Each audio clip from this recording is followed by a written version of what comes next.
74. 74. Try this again. Yeah. Okay. Yeah. So we have a topic. We are on topic today. The big question is, will we stay on topic? Or will it turn into something completely different? Yeah. Nobody knows. It's a fun game to play. This is something that I've been mulling over, and then kind of it's been coming up, not because I'm like into it and I'm being called to it, but at the same time, because I'm in it, like more things come to it, right? And so I will introduce it, and it will sound harsh, but it is not actually that harsh because this is just the status quo of Earth.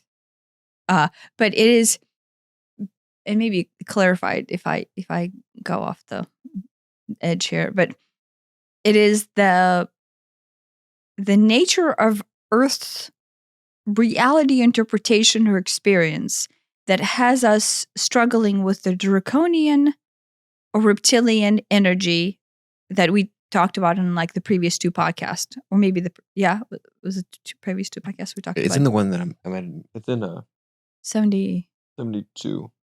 Yeah. So we talked about the nature of reality from the standpoint of the Rhine Wars and the light, and then the Draconian Reptilian energy basically being more on point with a propagation of lower chakras, the huge development of lower chakras, and then the technological development thereof. And then the light being of the higher chakras, right? And then basically more on the let's say lovey-dovey type of interpretation of reality. And then the human nature is the point of integration of the two. I say human, earthen nature of our realities to integrate the lower chakra with the higher chakras and be able to transverse both even if you don't believe in draconians and reptilians or whatever it is, it doesn't even matter. The simple nature is there's the lower three chakras that tend to drive our life into fear and scarcity, and kind of really could run as their own form of life. And then there's the higher chakras that allow us to kind of see these larger interpretations of ourselves. And then basically our goal is to recognize the two, recognize very distinct this and very distinct that, see them through the eyes of awareness, right? And then be able to integrate the entire process, being of light, but then at the same time still facilitating experience in the three-dimensional form where you have the lower chakra, you have material goods and the physicality. Right. I mean, like that's there you go. You set it up. You end it right there. The goal on Earth, the reason that Earth exists and is populated with people, is so that people can have the opportunity to experience the entire range. Yeah. Bottom three, top three, and then heart in the middle to kind of connect it all. Yeah. It's a very immersive experience because of the lower three, right? The lower three, the three-dimensional density, the physicality gives us a very real and deep experience. And then the nature of us basically not remembering our origin of self, like the actual higher being, like the veil, right? What everybody talks about, the veil. Is it too spicy or too hot? It's just hot. Oh yeah, it's hot. Right, that presents itself with a whole other set of experiences, to where if you're not familiar with a higher consciousness of your own being, I'm not saying God or source or universe, right? Like you can have those concepts, but if you don't see yourself as a direct connection to that, then it feels very lonely, which what we talked about before. But at the same time, it provides for a very visceral Earth experience. Yeah. Visceral is a good word for it. Very real, right? Like it's all consuming. Right. It's the most serious, most important thing in the world. Yeah. Well, I guess here's what I will go to. So this is something that's coming up over and over and over, and all the energy work I've been doing showcases this. There's nothing wrong with staying in the lower three chakras and choosing that as your reality, right? Choosing like, oh, you know what? I know this chakra causes me to feel overabundance of fear, right? And then I kind of drown in fear, and I have this very visceral experience of fear. There's nothing wrong with that, as long as it's a choice. And this is what I wanted to maybe hammer in on this podcast. If you're doing it deliberately, I mean, on one hand, are you sure that's what you want to do? But if you're doing it deliberately, that's a whole lot better than just doing it by default.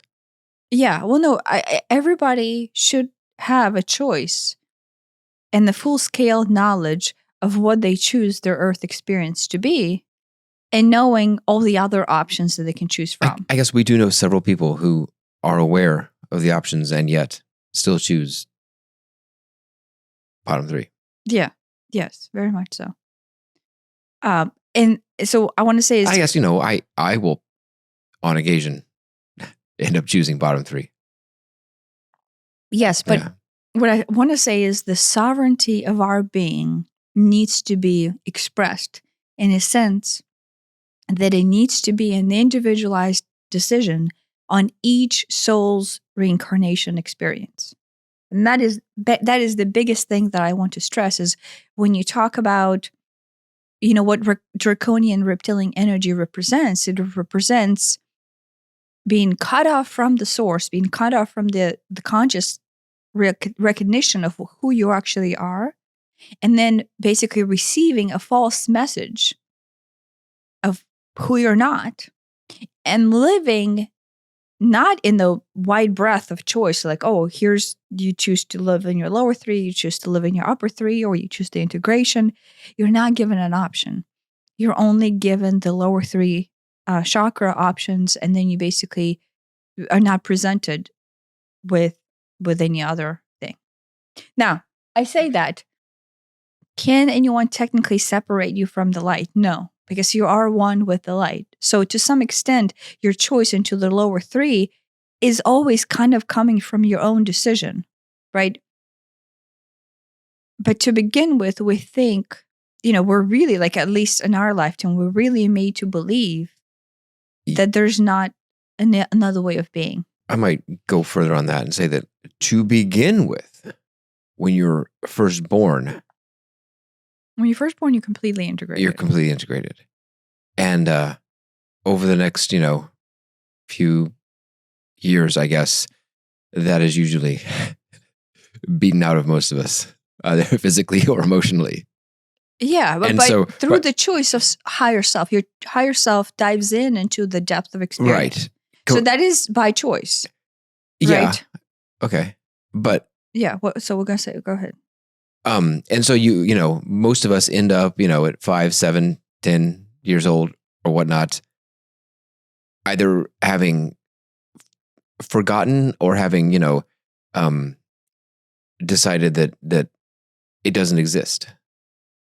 The upper three. It's like, yeah. And so the bottom three are your entire reality, because that's at some point it seems like that is your only experience that you actively remember. Yeah.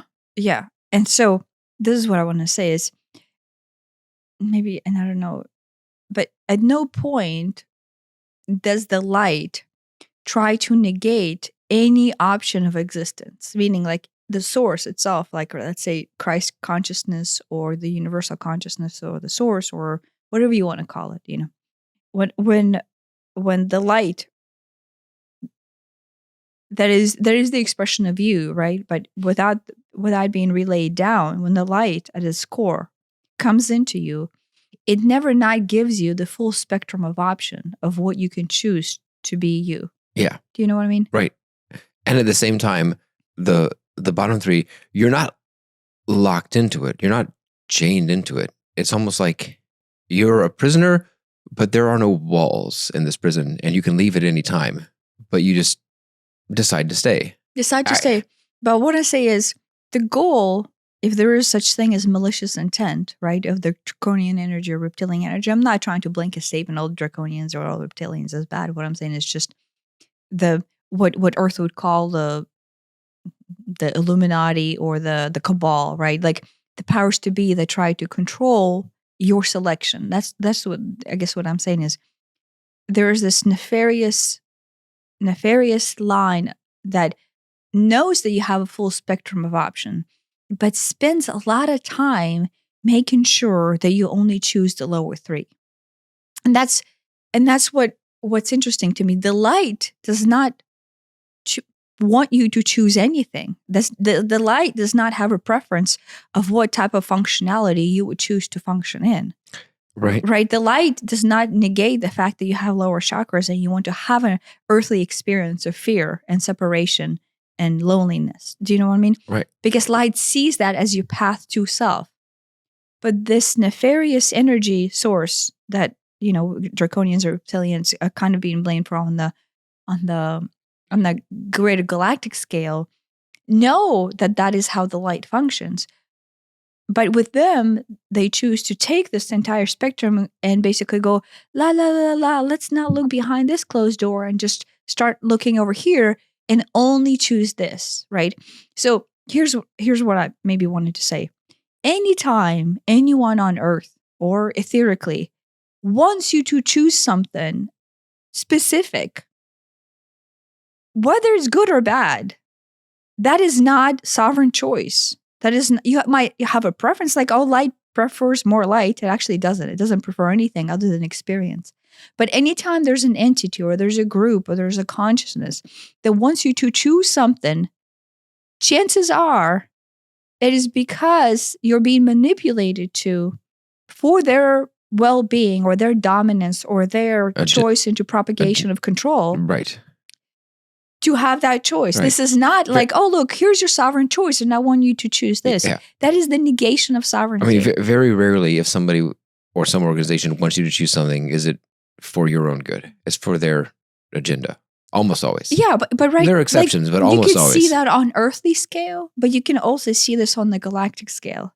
If there's a race that wants you to propagate a specific teaching or specific thing, right, and it's their way or the highway, because usually that's what it is, then that is not sovereignty. That is not freedom. Our daughter's memorizing the Bill of Rights, right? And no, wait, is it the Bill? She said Declaration of Independence. I think it's the Bill of Rights. I looked it up. It wasn't the Bill of Rights. Okay, so it's Declaration of Independence. Yeah. And it says, do you know? Because I don't know, even though we heard her memorizing it. We hold these truths to be self-evident, that all men are created equal. Or does it say? Yeah, okay, I'll just read it. We hold these truths to be self-evident, that all men are created equal, that they are endowed by the Creator, capital C, right? With a certain, what is that? Inalienable. Unalienable. What does that mean? These rights cannot be violated. Okay, rights, capital R, right? So C, capital C, and our rights, capital R. That among these are life, liberty, life capital, liberty capital, and pursuit of happiness capital. This is the second paragraph in the beginning of Declaration of Independence. Right. I think the first one is like, Is that even more profound? My goodness gracious. Maybe I should have read that. Maybe I should have read this sooner. When the course of human events, it becomes necessary. When in the course C, capital C, of human events, it becomes necessary for one people to dissolve the political bands which have connected them with another, and to assume among the powers of the earth the separate and equal station in which the law of nature, capital, and nature's God, also capital, entitled them. A decent respect to the opinions of mankind requires that we should declare the causes which implement them to the separation.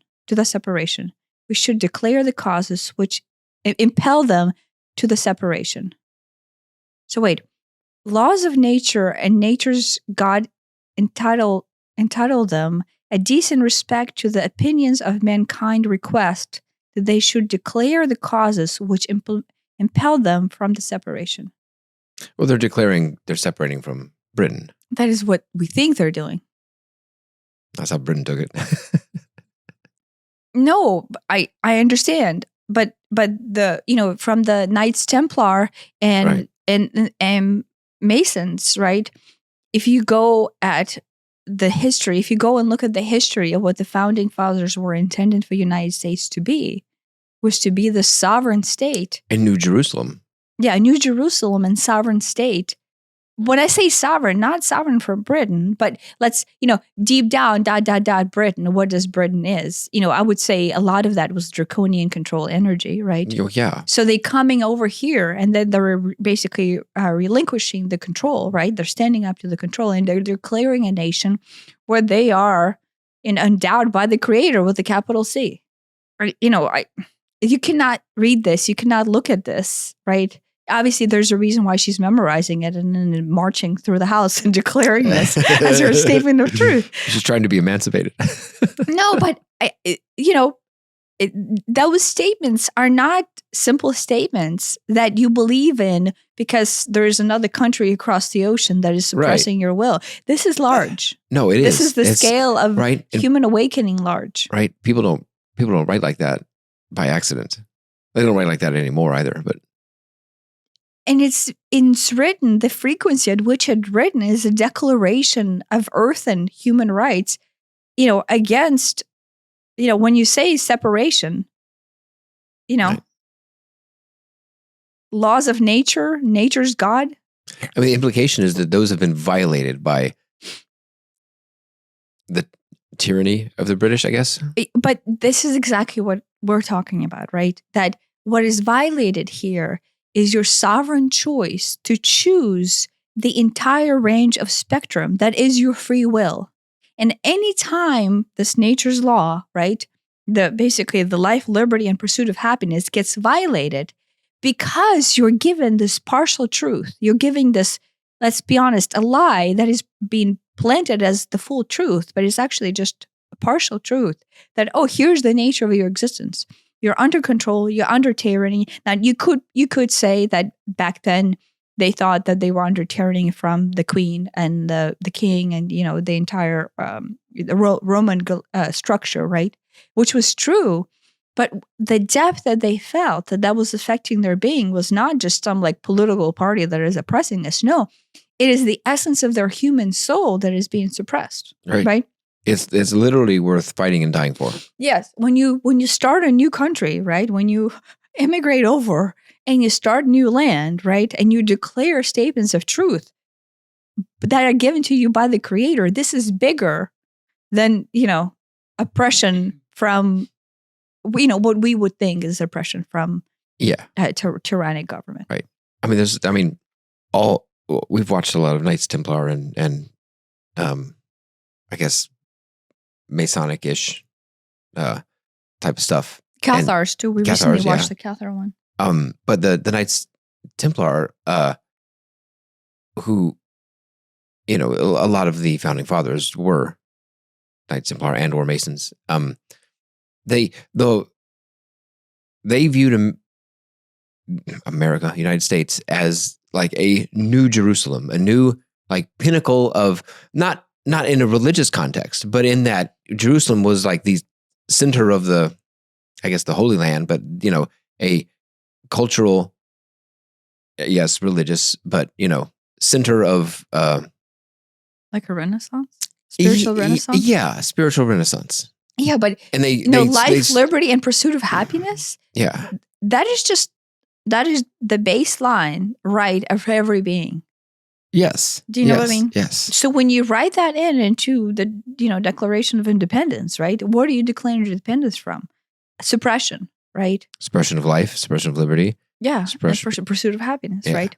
And so what I wanted to point out is it is so much deeper because that statement was being made whenever the Masons came in and they started setting up United States as the New Jerusalem, and then eventually we come to that was 1500s, I think, when.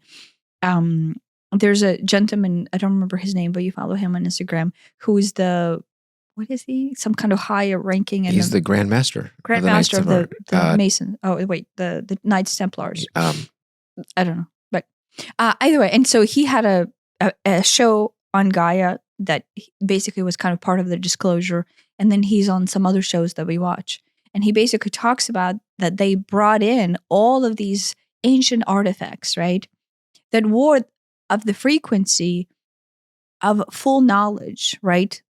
Chalice, the Holy Grail. The Holy Grail, right? The Christ chalice being one of them.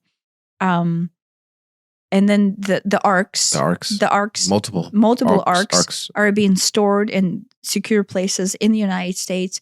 And what they're basically these remnants of times when we remembered, when we as earthens remembered the full extent of our potential. But I'm not saying potential in the sense that this is a goal towards something.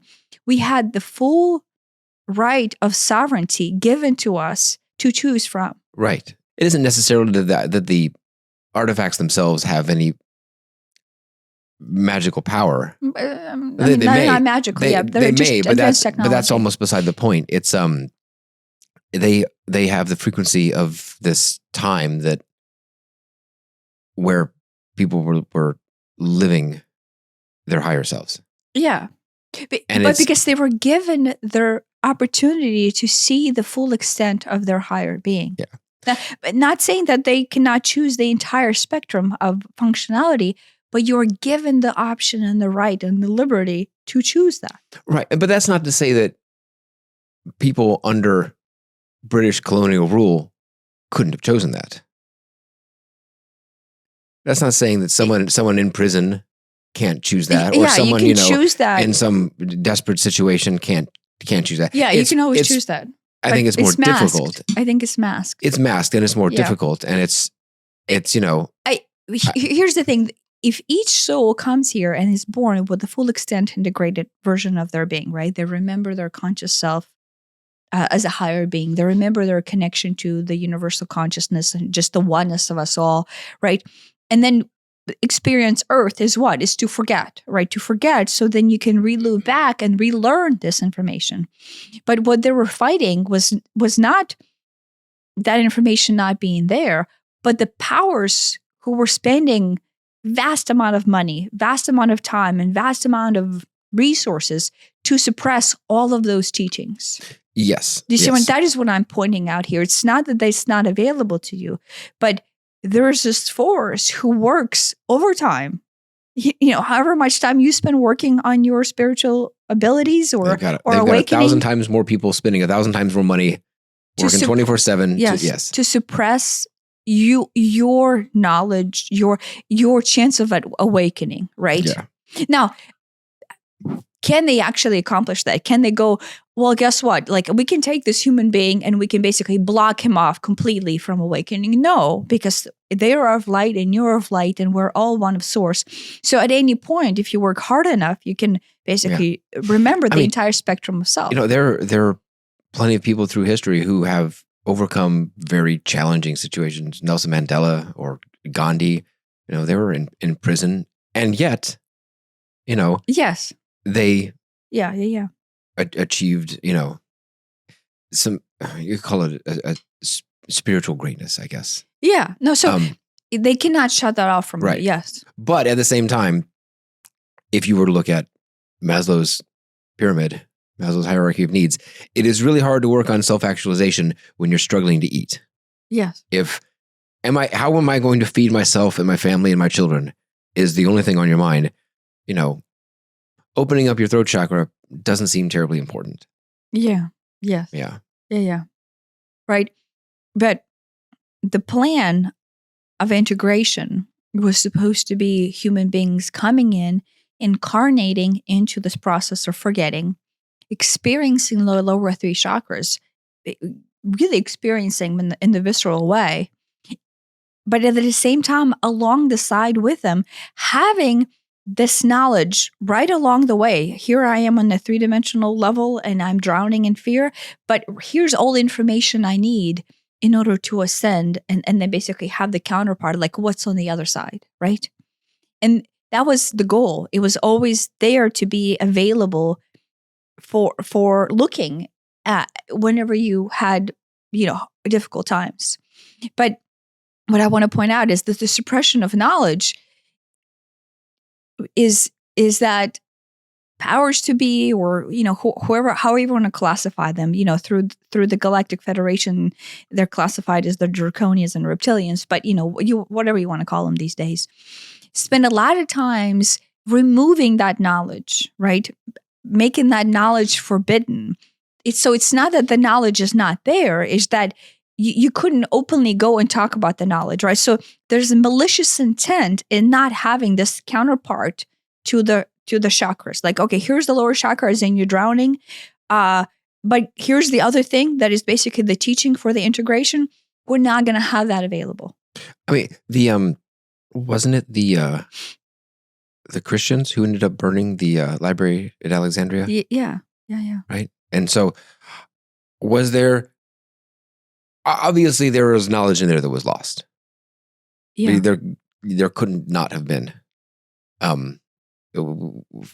what I've heard, that Alexandria specifically was this like beacon that all these different cultures would come through. The African tribes would come to, and the Arabic people would come to, and the Europeans would come to, and they would all share and collect knowledge. Ancient knowledge. Awakening. Yes. Knowledge, which is, up in smoke. Yeah. The point of us going into this dark age was never meant to be this dark. It's pretty dark. Right. No, right now it's getting better, right? Right now you and I are having this podcast and we have ability to publish it and whatnot. And how many thousands of other people are hearing the call within and are doing something, whether it's, drum circles or, chakra activations or whatever. There's all of us who are awakening to that knowledge. So the knowledge that was suppressed, quite literally, by burning the libraries down, by prosecuting the people who talked about anything other than, the ruler. Okay, guess what? It's my way or the highway, and everything else is witchcraft, and everything else is sorcery, and it's bad. That is the dark age where you're not giving the opportunity to even be able to get hold of this information, or if this information is there, it has to be hidden and has to go into some sort of, closed off circles where you have to whisper this to each other in order to go even get an idea of what it means to be awakened or aware of this other way of being. Right. The it's Hindu, right? The Hindu mythology, there's this concept of the yugas. Yeah. Which is this cycle of like there's a golden enlightened era, and then there's a silver like middle area. Is there another one? But then there's the bottom, I don't know, dark time. And we're just past the bottom of that. Yeah. And honestly, I don't know if that's true because it to me energetically feels different. I don't know. Like, but maybe that's just like because I'm an optimist. What I heard, and I don't know if this is coincidence or if this is on purpose, but like the actual dead set bottom of that was 2012, which corresponds to the Mayan calendar too. Yeah. But at the same time, today 2025 feels more bottomy than 2012 did. 2012. I don't know. I'm sure there was a lot of bad stuff going on in the world, but there's also a lot of unpleasantries going on right now too. I don't think right now feels the more bottomy. We talked about this a little bit. A time in which everyone is perfectly fine living in their lower three chakras, and you don't even seek or want to seek anything other than that, would be the lowest time. All right. Where you're actually happy to be down here.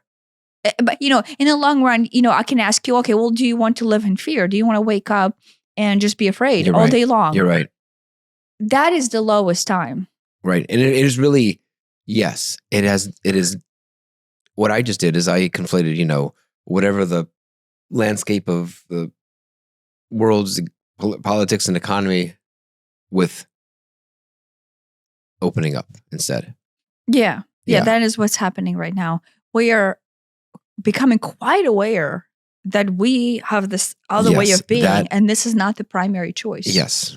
More and more, just so many people. Yeah. And so the idea of the fact that we even have this idea of like, wait, I don't have to live in the lower three chakras in the fear, where now for the first time are giving the opportunity, I say for the first time in our lifetime, we're giving ample amount of information, like enormous amount of information, all the secret teachings of the, ancient tribes and and the monks and the covenants that had this information, and they were holding it and they were trying to preserve it as much as possible for when the time is right, is being propagated to the nth degree right now. I mean, think about it. How many people are just trying to propagate all of this information, all of this data based, on TikTok and Instagram and YouTube and just through the social channels, right? I mean, granted, we're in the echo chamber, but the echo chamber is, if you're on that course, if you're being called towards something, there's ample amount of information. But what I'm going to say is, it doesn't even matter if it's right or wrong. The frequency of intent is what you're being drawn to, right? Like this person is being pulled towards the light. Now, there still might be figuring out their little details of this and this and that, but the pull is towards very a frequency of truth, right? And so suppression, like right now, to say that, oh, guess what? Somebody's going to suppress propagation of this knowledge. Like I'm channeling things and somebody's going to suppress me. Yeah, you suppress me, but guess what? There's probably 100 people tomorrow that will pop up. They will be still doing the exact same thing. Yeah. They will be delivering in a different way. They will be saying it in a different mannerism to their audience or whatever, right? But it is unstoppable because that hidden information, the hidden knowledge, the entire truth that allows you to choose this entire spectrum of being is basically not coming out. Does that make sense? Yeah. And so, I mean, I think more and more people are doing it, and B, it's the access to it is, anybody with a phone can share. Yeah. Right. Yeah. No, but at the same time, most of the people who are choosing, let's say, a path of choice, right? You notice, like, yeah, you could choose a doomsday channel where it's one news after another, how like, oh, I don't know, the inflation is this and Trump is that and the California virus. Yeah, well, whatever, Ukraine or Israel or killing or human trafficking, whatever.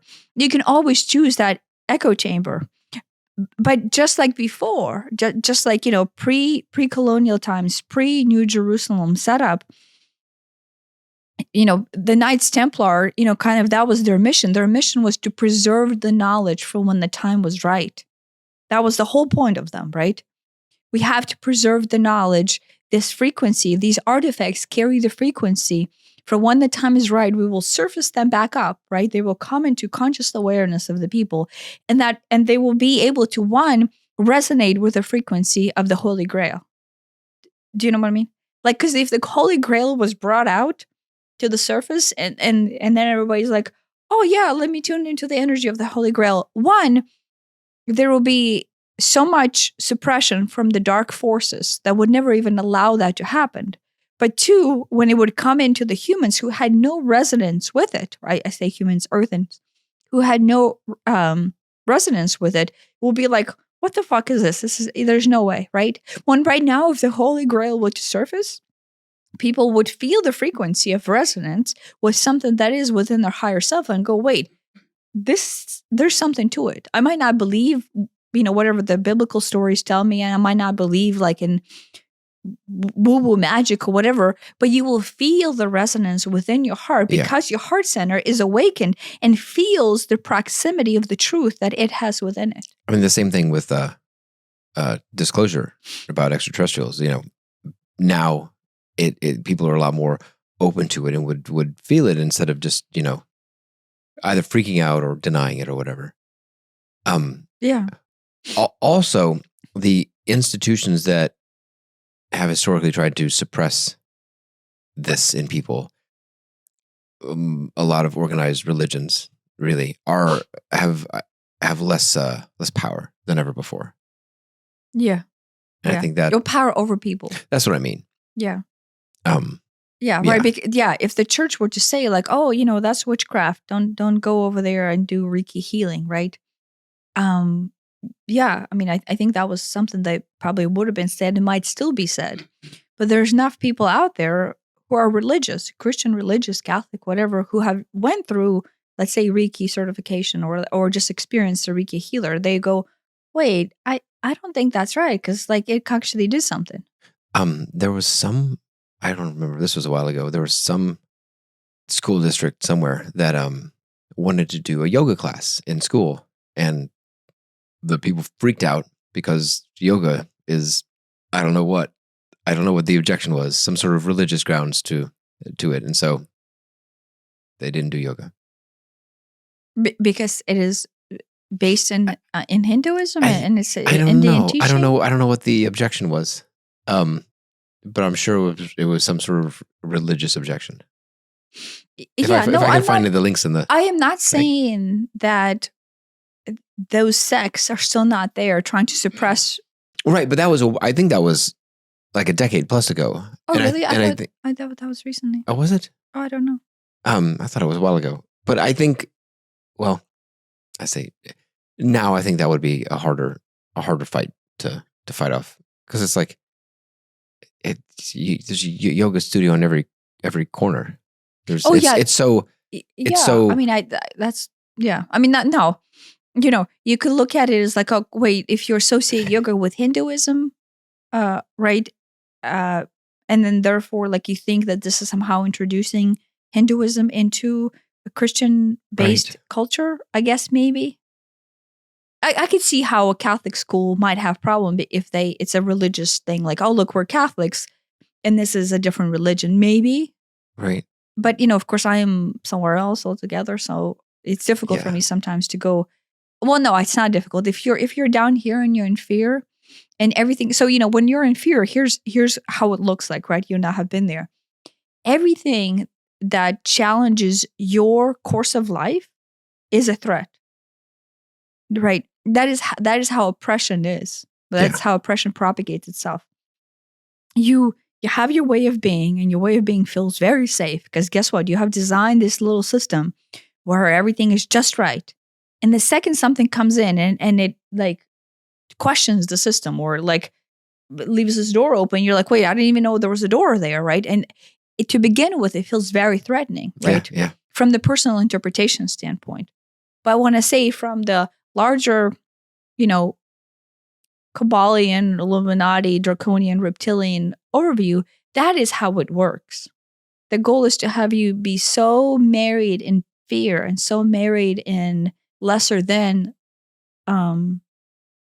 status quo to where that is the only thing you know, right? And so if the only thing you know and the only way you function is through like, oh my gosh, I'm in fear and everything has to be a mitigation to it. Like I have to mitigate everything else because guess what? I'm afraid. And by default, you're afraid of everything. Your life becomes an exercise in how many of these things can I control? Whether it's, actively or passively, I've got to, make sure that there's an alarm on the house, and I got to make sure that I have insurance for this, and, make sure the smoke alarms work, and you got to, and any of those things may not be a bad idea. Yeah. But if they're consuming you and it's like, oh my gosh, I just know the house is going to burn down, and I've got to triple check that the stove is off, and I've got to, make sure that the outlets everything's plugged in and you can get lost in it very easily. Yeah. And it, it doesn't, house burning down is just one, it could be anything. It could be losing your job. It could be getting sick. It could be, who's going to win the election. It could be, the war, some war. It doesn't matter. Everything. Your car's going to break. You just know your car's going to break. We know a lot of people who like the question, it's like, hi, how are you doing? What's wrong? Yeah. And it's like, the assumption is that something is just wrong. Yeah, because you're always looking for something to be wrong. Right. And you would need to some extent, some people have worked their way to where the only way they stay alive is through worry. Yeah. Right there. What feeds their soul is worry. Like, that's really sad, but that is true for a lot of people. Yeah. That is the only thing that is left to fuel you. If you're just drowning in your lower three chakras and you can't even, right? That's the only way you feel alive is worry. That question always shocks me because I'm like, nothing. Why would that even cross your mind as the place to go? Yeah, because that's what's needed in order to propagate any remnants of life, right? Yeah. But again, has the system basically been making it very difficult for individuals to see anything outside of that. Yes. Has there been malicious intent? Yes. But I want to say is, and this I think very positive, is the system that organizes that tries to limit this knowledge, that tries to limit the propagation of this truth and tries to get you to stay in fear, exists there because the light, right, is allowing it to be there, right? And then therefore, even though this malicious intent might come out of orchestrated dominance, right, for power, it is very easily overridden because within that, you have an opportunity for light. Like every dark statement, every dark notion, every dark act gives you an opportunity for light within it. In fact, the choice in light through that dark is actually much more powerful choice than you even recognize, right? It's not a 50-50 split. It's like,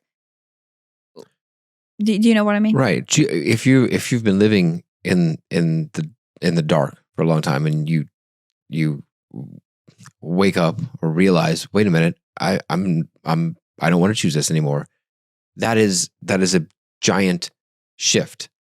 Much easier is if you're in the light and you're like, yeah, well, this is nice. I'm just going to stay here. Well, okay. That's, also maybe the right thing to do, but that's not as big of a jump. Yeah. Well, no, I'm just saying that the energy that you gain or the upgrade that you receive into the integration is a huge leap when you go from choice into lower chakra operation, fear, scarcity mindset, into facing that as your potential truth. Go, oh my gosh, look, I'm back here facing this scarcity once again. And when you choose that, right, you choose. It's a huge leap. And every time you make that leap, like every time you face something that is fear-based and you choose light and you choose light and you choose light, it just completely shatters the narrative of fear and scarcity. And I think it is kind of like a muscle. The more you do it, the better you get at it. The easier it is. The more obvious the choice becomes. Yeah. The more obvious that there is a choice. I mean. Yeah. Yeah. I mean,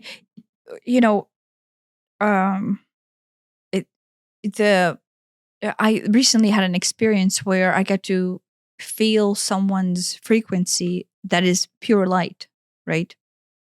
And this person got there by constantly making this choice, right? So he was of Earth, and then basically went through this integration process, right? At the time where it was even harder than time right now, right? I had to go through these ancient teachings, right? And then practices of basically learning what Earth is, learning that we have this experience, seeing through the experiences and incorporating this loop back into the heart, right? Like, so the iteration of amount of times that this person had to do that. And then what the result is at the end is just the entire system is integrated and it's vibrating at such a high frequency that this person is just pure light. Yeah, if you had extrasensory perception, you would just say that he freaking glows. Do you know what I mean?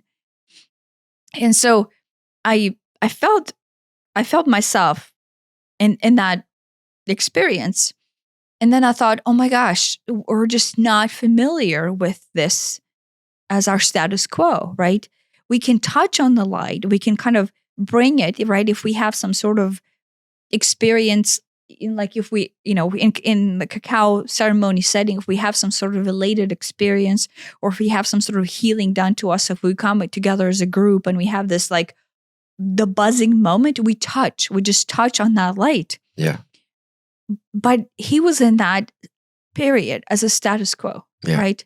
And the idea of experiencing anything other than the elated light, elated love, just pure joy, pure happiness was not even a question. There was no question whether or not, as he walks this earth and basically dictates reality, not like through force, but through his choice into complete integration, the reality becomes the reflection of his inner self. which is just pure light.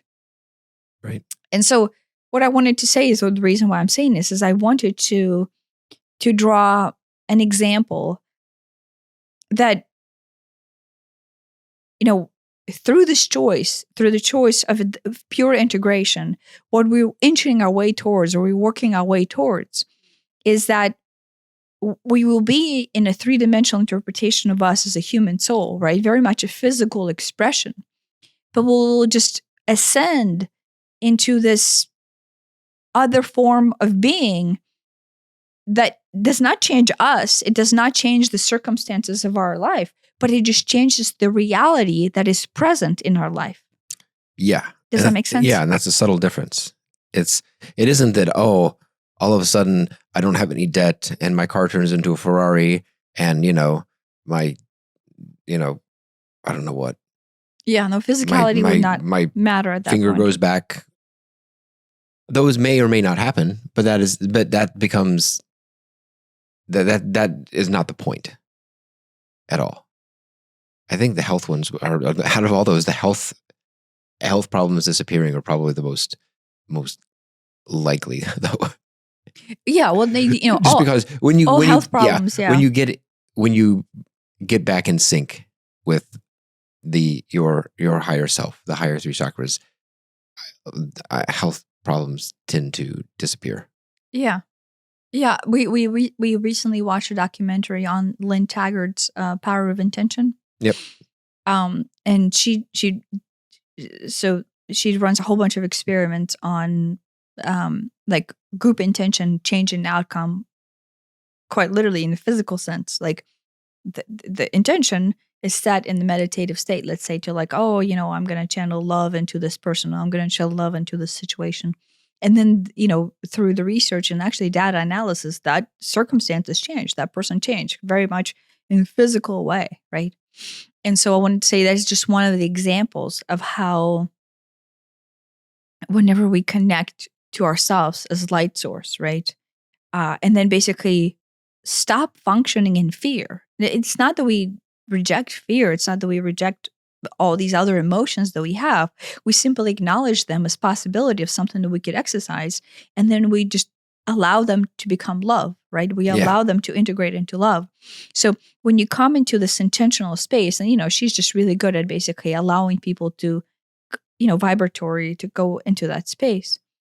Then the reality is just quite literally physically different, right? Like there was an example of a lady who had deteriorating liver.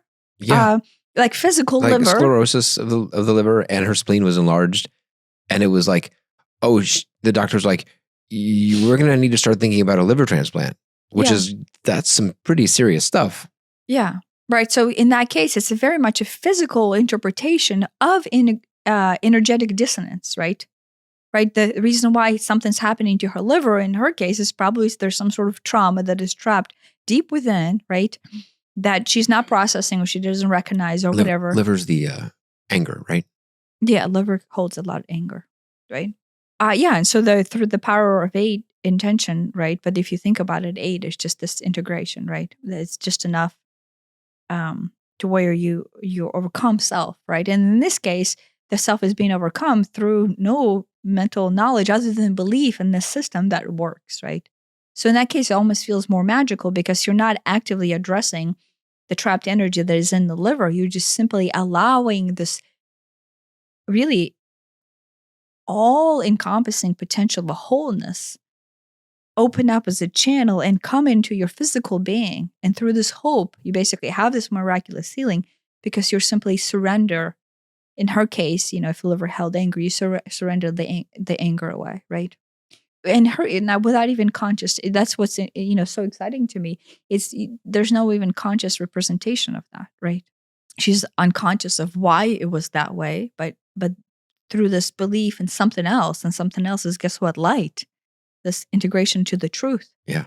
That I'm complete, regardless. You just and I don't know how she was beforehand, but her little interview afterward, she seemed not angry. Yeah, I don't know. I don't know. I don't know. Right? I don't know. That is what, like, from the meridian standpoint, from the application of the, Chinese medicine, from the acupuncture, that is what the acupuncturists say, that liver is usually a point of anger, right? But like, let's be honest, we are angry all the time. Right. And we just don't think about how much anger we circulate as a status quo if we just have come to take that on as just normal form of living. Right. And of course, anger is just there to mask fear. It's a way to, I'm afraid, but anger gives me a little bit of control because, I can channel my anger. Anger has an object. I'm angry at something, someone. Yeah. Whereas fear is more nebulous and you have a lot less control. You feel a lot less control of just fear. Fear, you're just afraid. You're just the victim. But angry, maybe you could do something about it. What struck me about Lynn Taggart is how different she seems from motivational speakers. Well, she's not a motivational speaker. I know she's not a motivational speaker, but yet she was leading a workshop.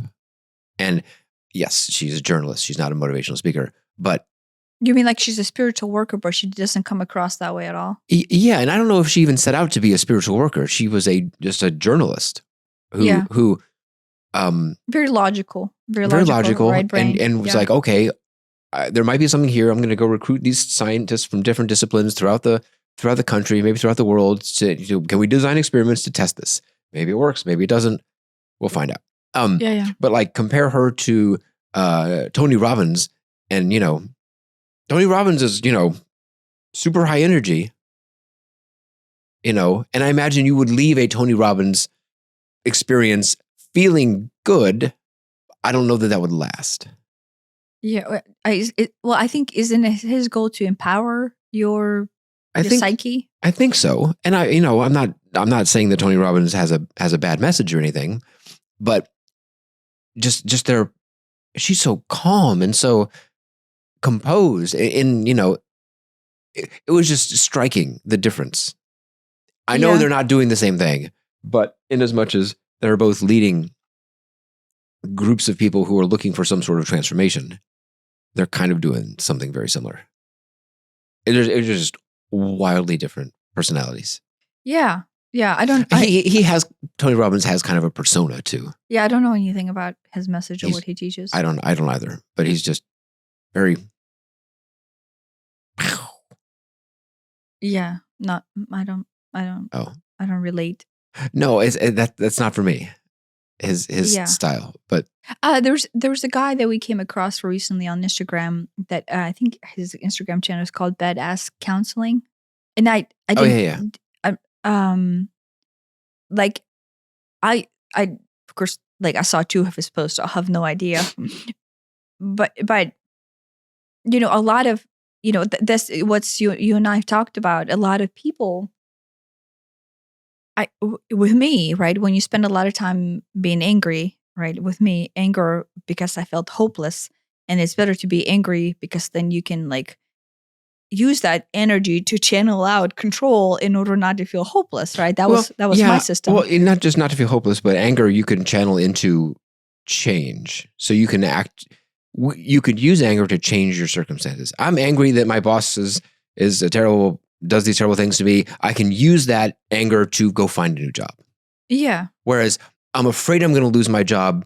It's a lot harder just from the fear alone to muster up the willpower to go look for a new job.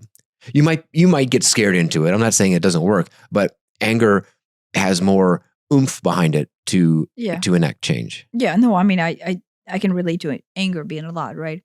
But the reason why I say that is like with me, maybe because I've spent so much time mitigating my childhood pain body through anger and then thus action. Like, right, okay, well, I'm angry. Guess what? Action, right? Like it was just kind of like driven through that. When I heard him speak, he's like, I don't know anything about him, but just from the nature of like what he said over those 2 Instagram posts, it sounds like he's a counselor, like therapist, possibly family therapist. I don't know, but the energy that it requires for him to go through change, and then what he thinks then will work with other people has this energetic oomph. Well, Do you know what I mean? Like he- he says cuss words. I'm not saying cuss words are necessary, but it's emphatic. Yeah. it's emphatic. And I, start cursing when my energy reaches the point of change. Like, okay, the change is going to happen. Guess what? If the F word is flying out of my mouth, there's going to be change there. Do you know what I mean? This might be the first episode it hasn't. Oh. But do you know what I mean? Like I reached that point of precipice to where it boils over into decisiveness, adamant decisiveness, right?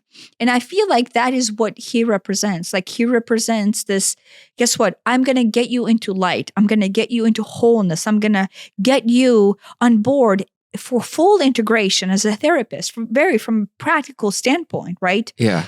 But I'm going to introduce to you the energy needed if you're one of those people that uses that to make that happen. Now, see, what struck me about him is that I have worked with a couple therapists in the past, and they're also calm and passive. And I don't know, maybe that's the luck of the draw. Maybe that's how they're taught in I think in school in is to general, be calm and slow and take it slowly. And I'm like, oh my God, just help me figure out what to do so I can do it. I don't want. Let's get to the action. I'm here to evoke a change. Let's get there. We'll discuss this next session. No, but that guy is, it's like, Phil Stutz. Yeah, is like that too. He's in a different way, but he's like, yeah. Here it is. It's in your face. It's in your face. It's when you hear him talk, when you hear him explain it, it makes sense. It's logical. It's like, well, of course, how could it be any other way? It is clear what I need to do. It is clear what I need to work on. It is clear what needs to change in my life to go or to get into a place that I want to be. It is clear what's wrong over here, what's right over here, and I need to do that. Yeah, you might not agree with it. You may or may not agree with it. The truth is, you might not want to see the change. amount of effort that is necessary for you to do it, but you have all the information in front of you to make that leap. Yeah, it was like, I could imagine, one session with this guy or Stutz would be 10 sessions with anyone else. Yeah, but right. The goal of a therapist, right, or a spiritual worker or researcher would be to always give you all the information you need to make the choice into integration. Right. Allowing you to make the choice into fear, but by showing you, look, here's how choice into fear looks like, right? Or don't have to be a rocket scientist to know that you have been choosing fear all along. That's just kind of obvious. But like, what does it look like to leap to the other side and rewrite that narrative? Right. They're not making the choice for you, but they're very much. Teacher is a good analogy, because it's like, here is all the information. Yeah. And it's like, this could be your future path if you choose this. This could be your future path if you do that. What you choose, completely up to you. But here is knowledge and information. Yeah. So yeah, I mean, going back to that, right? Different approaches. Lynn Taggart is a very soft, research-driven. I don't even know how this works. It seems to work, and I'm just in shock, but I'm just documenting all of it, and here's the evidence, right? That's her approach. This guy in the counseling is like, guess what? Here's what you're doing when you're making this decision that you don't realize that you're doing that, but here's how that looks like. And here's what the outcomes of that. And I'm giving you the full story. I'm giving you what the future or the current situation could present itself as. And it's up to you to make that decision. It's up to you. He's like, obviously he would recommend one way versus the other way, but he explains why. He explains the why. And he's like, he explains the this why. is, in not so polite words, this is not good for you. It's not good for the other person, and it's not good for the children to do this. Yeah. For these reasons. Yeah. Can't stop you. Yeah.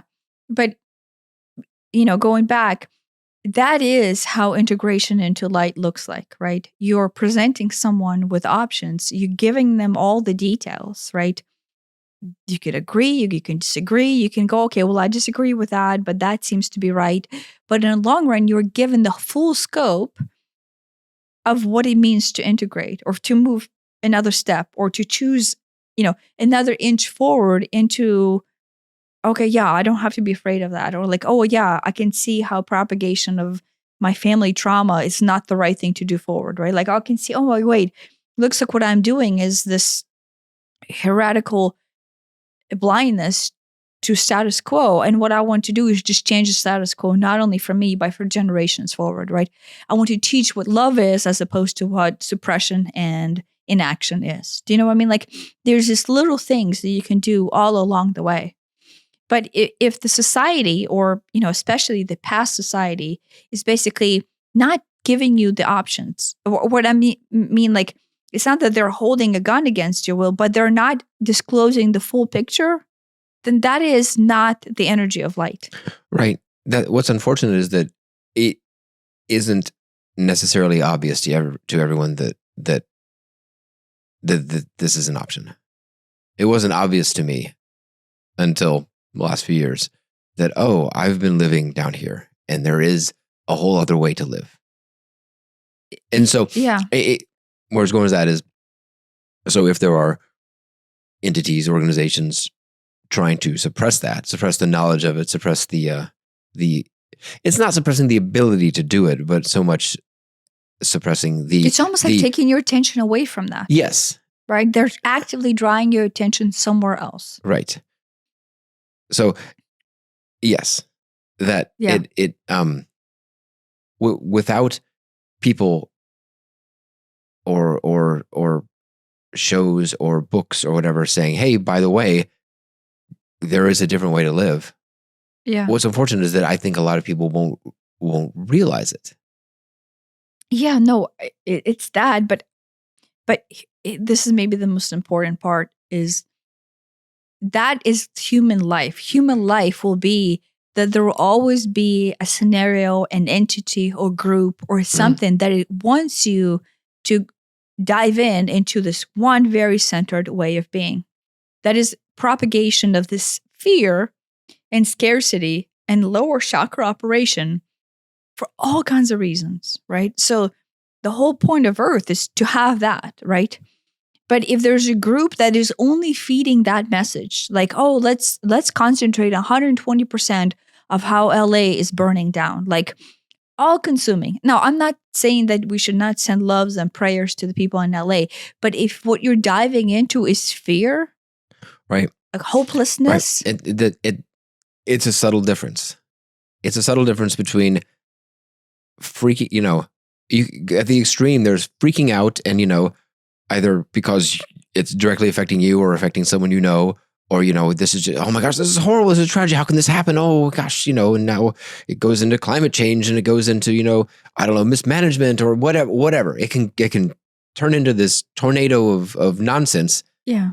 And become another point of fear that gets inserted into your bucket of fear. And like a tornado, it just sucks you in. It's your whole psyche becomes enveloped in this fear or worry, or, it may not be fear for yourself. It may be fear for someone else. And maybe I'm worried about the people in California. Oh my gosh, there's so many people and there's so many acres and all the houses and oh my gosh, and the celebrities have lost their house. Well, the natural propagation of this, right? The narrative of the California fires is like, look, Earth is off balance, which is true. But like, oh, guess what? On here it's fire, but over there it's tornadoes, and over there it's hurricanes. Yeah. And so it's just a matter of time, whatever your version of whatever part of the country you're in, or it's war, right? Or the goal is to propagate fear. And it does not have to be concrete directly towards you. But if you propagate fear, oh, look, right here's fear in LA, and right here's fear in Texas, and right here's fear in Florida, and right here's fear in New York, and the Jersey drones or whatever. As long as the narrative is propagating fear, right, you have to see each and every one of those aspects as an opportunity for you to dive into it and choose lower frequency living, right? But see that as your choice. See the choice that you're actually making there. I'm choosing to be in a lower vibratory state, living in this lower chakra frequency, why, you can explore why. Is this something I want to do? But you have to draw awareness and realize that the messages of the world is out there, right? Has enough nefarious momentum left to where, as long as you keep on listening to it and not becoming aware that you're making the choice to go down into your lower chakras, as opposed to going, you know what? Does it actually matter? And do I have to be afraid of it? Or can I simply ascend into my heart center, ascend this thought, their thoughts that they're propagating? In fact, not only take my thought and not bunch it into theirs, lose my sovereignty through their thought, but go, you know what? That's fine. They can be afraid. I can send them love, and I can take the energy that they're propagating towards me, which is fear, and I can put it into my heart center and go, you know what? This is just love. This is how change is manifesting itself, and I can offer it love. And that right there is how the entire system will be rewritten. When everybody is seeing through the dominance, the Illuminati, the cabal, whatever it is, all these nonsensical propagation of fear, and they go, yeah, that's fine. That is just how somebody else is functioning. And they might or might not have an agenda. They might not even realize that they have an agenda. Do you know what I mean? Like, some people are just stuck in a cycle, and that's the only way they know how to propagate. But you could choose different for yourself and actually ascend that energy into light. You don't have to even know how to ascend the energy into light. Just simply become aware that what you're receiving is a falsehood that, whether it's right or wrong, simply is designed there to propagate you into your lower chakras and have you locked in there. I think we got a good snippet. Yeah. No, but do you know what I mean? Like, I don't want to propagate this fear-based, like there's this entity and the entity is powerful and then you are part of that entity. That is not what I want to propagate here. I'm saying is sometimes, like, there you go. This is a very interesting example. People in the news anchor, right, sometimes get sued for propagation of some bullshit, right? It's totally not truth. I'm not going to say anything because we're going to get demonetized and all that great stuff. But they're propagating some sort of narrative that is not truth, and they say it out loud on TV. Why? Because, malicious or not, their goal is to get more viewers sticking past, 7:00 cutoff. Right. And so there you go. Howard Stern was part of that. He was saying, like, my ranking was based on. This was really interesting. Yeah. Like, back when Howard Stern has a Howard Stern show, he said that how the network determined whether or not he was good or not is how many viewers were watching him past 7:15 or 9:15. Right. No, it was one of those, was it the Gallup? Some polling station. And people had it on their radio or they were called or whatever it was. And he knew that at 7:14 or 7:15 or whatever time it was, that's when they read the polls. They read the polls. So like a minute or two before, he would get people going with some sort of inflammatory, Yeah, he said I would start saying all kinds of crazy shit to get people not to drop off the radio station at let's say 7:15. I don't remember what the time was. And it was like every 15 minutes, the survey would poll people, and like a minute or two before that, like clockwork, he would get things going. And so you have these little climaxes of the show that would perfectly correspond to right before the polls were taken. Yeah. And, obviously that is a very smart thing to do that he figured out and, probably contributed greatly to his success. Yeah. Well, no, yeah, right. The goal is like, oh, guess what? Is Howard Stern show popular? Yes. Because look, when we take the metric to determine how good the show is, which what we use to sell ads against, oh my gosh, there's a whole bunch of people. Because at that time, he's literally cursing and saying all kinds of nonsensical stuff. And he admitted to this as his technique. So in that case, think about this. This man is motivated to say nonsensical stuff or terrible stuff or really get people riled up. Yeah. Not for any other reason than like, oh, this is what success is measured as. Yeah, because that's how my success, my ratings are how my success is measured. And my success directly correlates to my income. Yeah.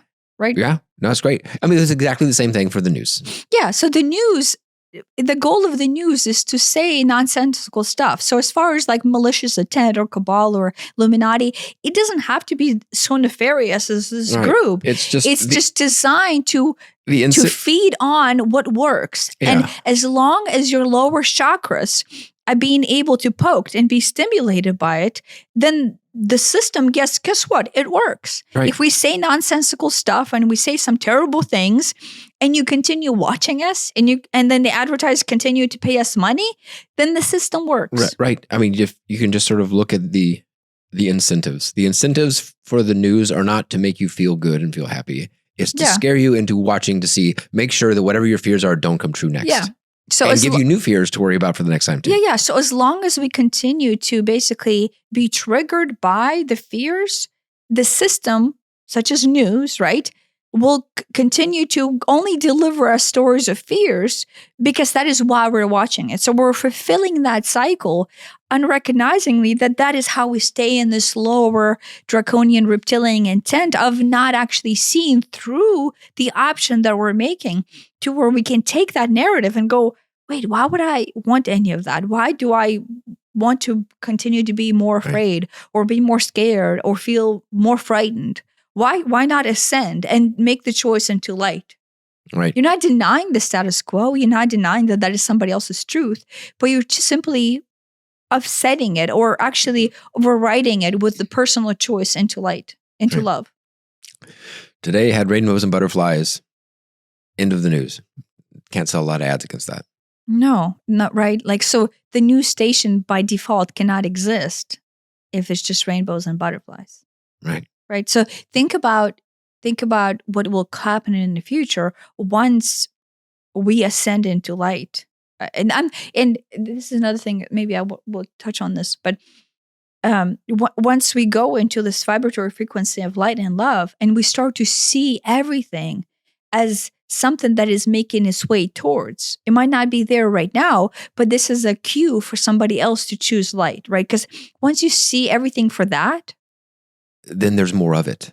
Well, no, you start to not care about it being there. Do you see what I mean? Like, this is going to be really maybe shocking, but the war in Ukraine, right? Like, I feel obviously very, very personally connected to it being Ukrainian, right? When you see the war in Ukraine for what it is, right, is if there is trapped frequency in fear of war, in fear of Nazi, in fear of suppression, in fear of taking over, you don't feel safe in your borders, you don't feel safe in your center on individual level. I'm not even, right, which becomes the cumulative, right? Like Ukraine was vibrating that for the longest time. And then you see this invasion, right? And then once again, Ukraine is facing war, right? Like what, 1945, thank God, avoided that. Afghani war, right? There was a chance, right? Like, because we were all afraid, oh my gosh, is war going to come our way somehow and make its way to there? That was another cycle that you basically kind of like were in shock, right? And I remember as a child, like seeing the helicopters fly over and being scared of that. But that was a cumulative fear, right? Like anytime helicopters fly over, everybody's like, oh, war coming. No, I'm sure. That's so the propagation of fear just feeds itself, right? And so the reason why any country or any space that are facing war right now is not for it to introduce disaster or to introduce killing or to introduce, that is what war is, right? Just genocide and killing and heartache and more trauma, but to individually choose to see through the narrative that they are vibrating at, right?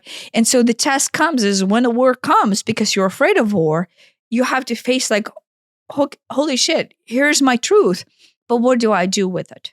And that's probably the hardest time to choose light when the fear that you have basically been fearing all of your life is right there in front of you. The tanks are coming. No, quite literally, like this town I was on is just full of tanks. You know what I mean? So, but think about that. When you are presented with that much threat, with that much physical threat, what is that you can get out of it, right? You can get out of it seeing through your being as as afraid, right? As afraid, as a broken child, like my worst fears have come true, right? But again, energetically, you're given an opportunity to move past that, right? Just like Nelson Mandela, like, okay, well, and like a whole bunch of Catholic priests who were imprisoned by being heretical and like teaching against the church. You know what I mean? Like when wasn't Galileo in prison whenever he said that Earth is not the center of the universe, and like we're just kind of like this other thing. Like they imprisoned him, right? In that case, worst case scenario, guess what? Like I'm being imprisoned for saying something that is true. But you can go into fear and basically kill yourself in prison, or just wither and die, or you can basically gain perspective. And I don't actually know what happened to Galileo, but right, but there, how many people reach enlightenment and reach higher knowing at the time where basically the universe slaps them the lowest? Does that make sense? Yeah. So yeah, like you can't really judge the war in Ukraine for being anything other than an opportunity for those people to choose light. Now, is there nefarious? Can you look at nefarious lines and like, okay, well, how can you, if the Maslow pyramid of hierarchy is safety, and whether you threaten with safety? But when you choose light, when you're threatened with the bottom low chakra of it, that is when the biggest change, when the biggest leap takes place. Right. Yeah. It's the hardest to do, but it is when the biggest leap takes place. Yeah. With me, I grew up in Ukraine, and the war within, I mean, I could see, right, even though I have been in the United States for over 20 something years now, that frequency of war or fear was within me just because I was the product of that country. I remember you saying that, while you were obviously not alive during World War II, that the people, the generation who was, and even the generation after that, it was so ingrained in them that, this just the horrible devastation, it was just the worst thing ever. And that fear of it ever happening again, and the fear of the Nazis and the anger just get passed down generationally. Yeah. It was very much a generational manipulation, right? Where like it was just it's, and in Russia too. In Russia too. But what's interesting, this is what I found very interesting. Not only was it a fear of aggression coming towards Ukraine from, let's say, the Nazis, it was the same thing coming because the generation after me had that switched, and then the fear went into Russia. Yeah, attacking them. Do you see what I mean? Yeah. Well, I guess where I was going was that to some degree, the fear of Nazis coming down from World War II was used as an excuse for this war. For this war. Yeah, right. Because to feed it, to fuel it. Yeah, the country as Ukraine never healed from World War II. And Russia. Well, yeah, but right. So Ukrainians never healed from the wound of World War II, and so living in fear of war. And the Russia never healed. And I cannot say that for sure. I'm not from Russia, but there's plenty of people who it's interesting because like May 9th was the victory day for the end of World War II, right? And every year on May 9th, there's a huge parade celebrating the victory over the war, right? And to some extent, you feel elated because peace prevails. Peace prevails, right? But if you think about it, like at the time I didn't think about it, but now that I think about it, it's like, it's that we won and we survived and we made it happen. Right. It's like, but deep down, like protesting against something, or being happy against fight cancer, or it's in that same lines. It's like you understand that the intention is kind of there, but it is still misaligned. Well, it's coming out of fear. Yeah. The parade, right? The parade that was celebration of victory is coming out of fear. Right? Everything that we feel right now, we're going to remind every year on May 9th that we never forget we won. Do you know what I mean? So the propagation of fear, it's interestingly exists in that case from something that is, for all intents and purposes, a celebration of freedom. Right. Right. So in that case, we're celebrating freedom from Nazi occupation, but deep down, we're vibrating the fear of Nazi occupation. Right. I mean, Independence Day. 4th of July in the United States is kind of the same thing, but at the same time, it feels really disconnected from independence anymore. We call it Independence Day and, yeah, America got their flags and everything, but it really doesn't feel like I imagine May 9th feels. You mean like less broken than May 9th or what? Well, now it's so commercialized and it's fireworks and barbecues and, parties and beer and whatever, which, okay, I don't know, maybe that's better. It's more of an excuse to party than it is remember the war. 9/11 nowadays feels more like never forget, and it isn't even a national holiday. The energy of pain and the trauma. energy and pain and trauma is more inherent in 9/11 than it is in Independence Day. Yeah. But you know what I'm trying to say? Yeah. No, but I hate. But 9/11 occurred. I was there. I wasn't there, but I was alive for 9/11. No one here was alive for independence. But maybe it's good that the energy of like freedom from fear, or like we were afraid because we were occupied. But like that's the thing is the United States was never occupied. Do you know what I mean? They never lived through what World War II was. In Ukraine case, at least the city that I was from, which was Nazi occupation. Right. And that's far eastern too. Yeah. It's the part of the Ukraine no one cares about is the northeastern part. Right. But I mean, that's not even like Western. That's, if you're occupying Sumy, you've occupied the whole country to get there. Yeah, no, I don't know what happened to Kiev if Kiev was occupied at that time too. It seems a lot easier to either swoop around the bottom or swoop over through Belarus and then up. Do you know what I mean? Wouldn't that be colder to do? Or was that the problem? Was that why it didn't work? Well, after they occupied Sumy, they continued to march onto Kursk, which was, like in our case was, let's say, less than 100 miles away from the Ukrainian border. And then, and so they occupied and they set up and they were waiting for more troops to come through because that area was cleared by them. And then for some reason they waited until winter before the troops arrived. And then, so as they continued to march into Russia, cold was contributed a lot to the reason why they won is because this food was scarce. By the time they got into Russia, they made sure that there was no heat. Didn't they? Was it that or was it Napoleon? They literally, as the Russians retreated, burned the villages. And it's like, well, they're not going to have anywhere to stay. Yeah, I mean, Napoleon kind of had the same tactic, but I think Russia tactic was just like, the resources are not there, right? The country, if you've been fighting for the last 5 years in war, guess what? There's probably not potatoes and grain to be fed. And so if you're not bringing food with you, then that's far, by the time you make it over, that's pretty far. So the army just couldn't sustain continuous fighting. Thankfully, right? I mean, I say that, but right, like the man in a high castle is a scenario of what it would have been like. I don't know. Maybe do you think this is the right time to bring this up? We've been talking about the Nazi energy, right? The energy of what it represents as far as like, is it suppression? Is it domination? Versus is it love and light? I know that's difficult to say. Do you know what I mean? You can cut this out if if this is not part of the course. Doesn't feel like love and light. Right. And but at the same time, everything in the universe happens, right?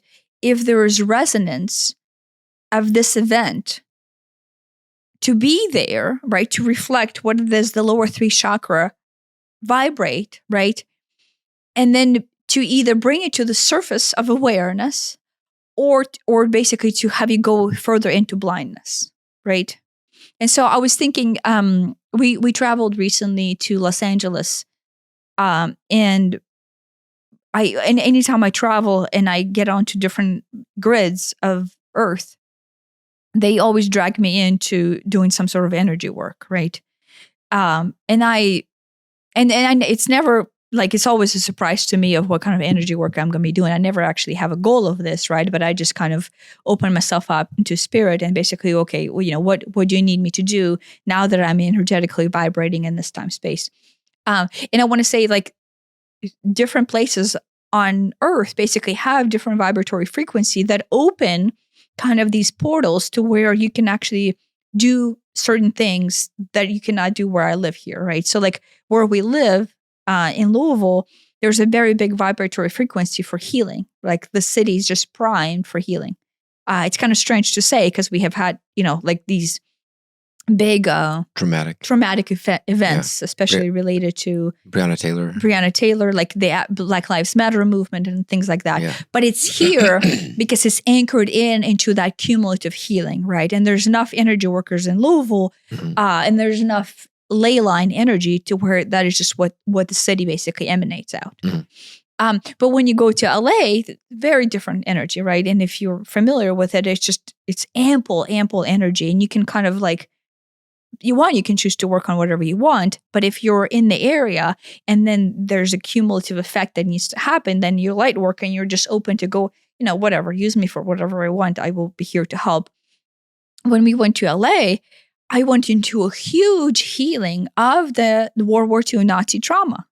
And I was like, wait, what? That is such a strange thing. One, it's not at the top of my mind. Yeah.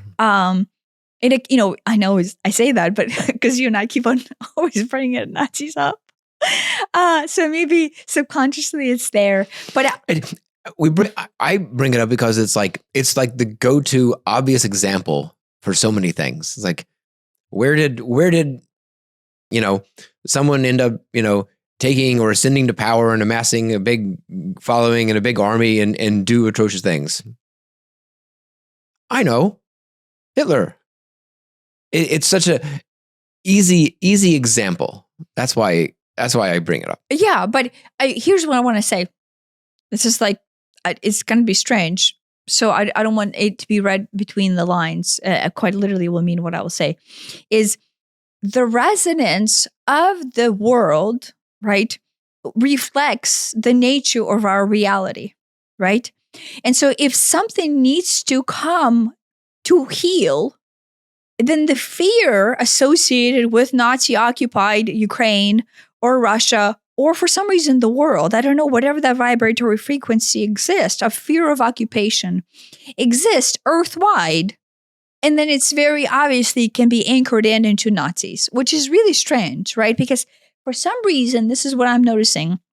The reason why I went into this Nazi energy healing is because we are afraid of occupation. We're afraid of dominant. We are afraid of the unknown that the powers to be can bring on and take over us. And Nazis is the quite obvious, like, oh yeah, well, yeah, because in my case, quite literally in my case, I can go, well, yeah, because I grew up under the fear of, occupation by Nazis.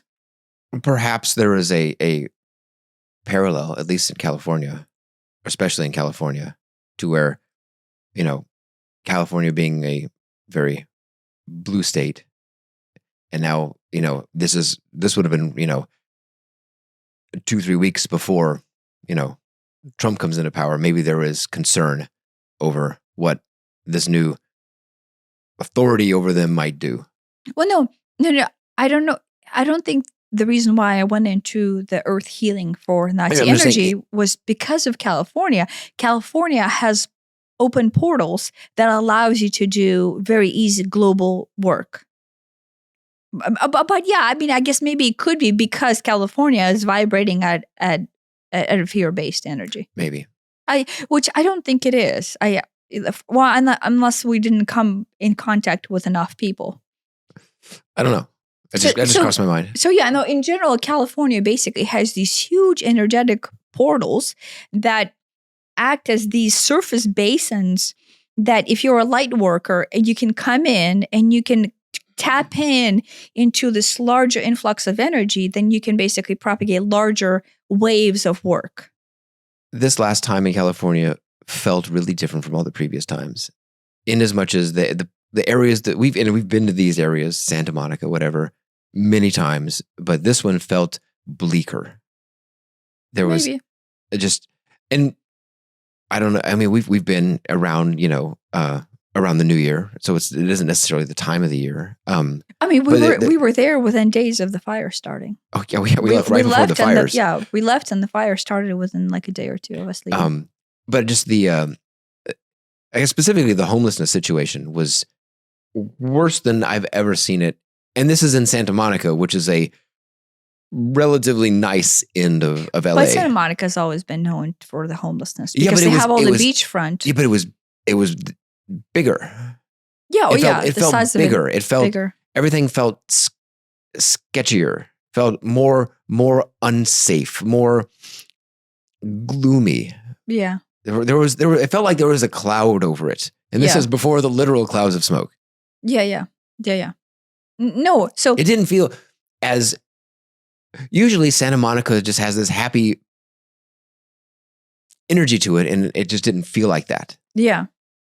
So yeah, maybe this is what I kind of want to take this to kind of arc in and arc in the light, is that if we are cumulatively or individually experiencing fear-based takeovers, whether of Nazis, let's say if that resonates to you, or of wildfires, or of political systems, or of global warming, right? As long as we are cumulatively propagating fear, regardless to what flavor, it doesn't even matter. The system will present us with more and more of that, because the goal of the system is to have you see the opportunity for integration and for introducing light to something that is darkness. Does that make sense? Now, if you see through the system and you still choose darkness, that is fine. But the system will be there to always give you an option to present you with a full picture. And so right now we have this, for some reason, very large fear of takeover. I don't know what. Earth is somehow vibrating takeover energy. And it could be like micro scale of like, the taxes are going to kill me, or the boss is going to get me, or the political system is going to get me, or the health system is going to get me. There's fear of like something's going to get me. I think if you turn on the news, you can find a lot more examples out there, and you can project that they might somehow affect you. Yeah. So more so than, go back a couple of years. Yeah. So all of that is there and is being amplified there because it is forcing you to see through this narrative of falsehood, where that is your only truth. Like living in the cyclical nature of fear, from one fear to the next, from one fear to the next, is falsehood. And if somebody's there running, what's the football's term for this? Like distraction, to distract you here because the ball is being thrown over there. I don't know. Wait, it's not interference, but maybe it's interference. I don't know. I'm the wrong person to ask. Yeah, no, I don't know. So because it's being crammed into my head and I can't find the term for it. It's not interference. Like a diversion? It's basically kind of like a diversion. If somebody else is running diversion energy to get you to not look over there because they want you to stay in the cycle of fear and loop, that is kind of like the number one trick you can use to get yourself out of it, to get yourself looking elsewhere. Go, wait, I don't know where else to look, but it's definitely not here. Let's look at this somewhere else. Yeah. And then that way you can start to build awareness and narrative of how you're being used, of how you're just falling into the victimhood of a non-sovereign choice. Yeah, no, I mean, that's kind of it. Like, it is always a battle between light and dark, but the darkness is of light.